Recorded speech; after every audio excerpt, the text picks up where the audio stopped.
All right, what's up, guys? I'm in O'Hare.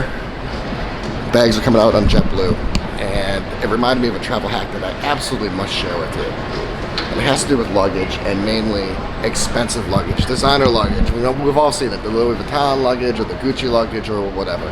And I need to say this, stop with the designer luggage, right? 9 out of 10 times it's fake, and we all know it. Anyone in the know, anyone with knowledge and sage knows that luggage costs thousands and tens of thousands of dollars. All right, it's ludicrous.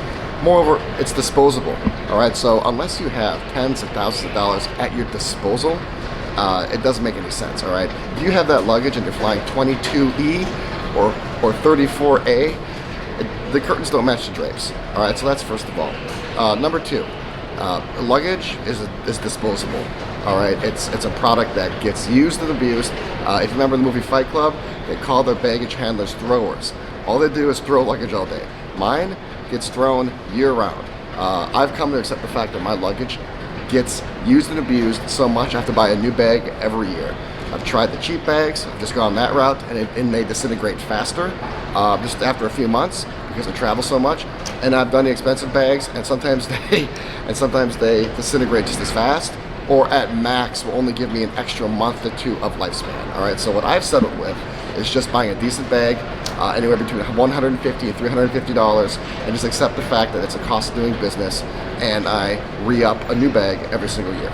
All right, so number one, we all know it's fake. Okay, no one has tens of thousands of dollars for disposable income on luggage, and if you do, you better be flying private or first class, or you need a good swift kick to the head. Number two, it's going to get used and abused, and you're going to have to buy it again anyway. All right, number three, just in case someone does mistake it as luxurious and designer and takes it for real, it's a target, it's a mark, and you're a mark. All right, the last thing you want is to flash opulence and to flash luxury. You don't want anybody stealing your bag. You certainly don't want anybody going through your bag. All right, it's a sign of luxury, and it's a sign of status, at least initially. And the last thing you want is to stand out among those bags. All right, because anyone can walk right up and just steal it right now. And which one do you think is going to get stolen first? That's right, the expensive one. All right, so number one, it's most likely fake. Everyone knows it. Just buy yourself a normal bag. Number two, they get used and abused, and you're going to have to buy a new one anyway, so just do it. And number three is blend in. All right, so what I do on my luggage, and you guys saw that my bags got lost earlier this year. What I do is I just buy a nice bag. I forget what brand this is. We've all seen it. I think it's even at Walmart or Target. It's lasted me about 11 months. It's wearing. I probably have another 2 months left before I re-up. I'll probably have to do so annually or conveniently at the start of the year. And what I do is I tie a personal identifier somewhere specific on the bag. Some people like it on the side handle, and some people like it on the top handle. But this is my old belt. All right, it's something personal to me, and it's wrapped on top. No one else is going to have this, or it's very, very rare that someone else is going to have that. You can also use one of those straps. I've seen those to help support the bag, to help promote bag longevity, and they also act as a bag identifier as well.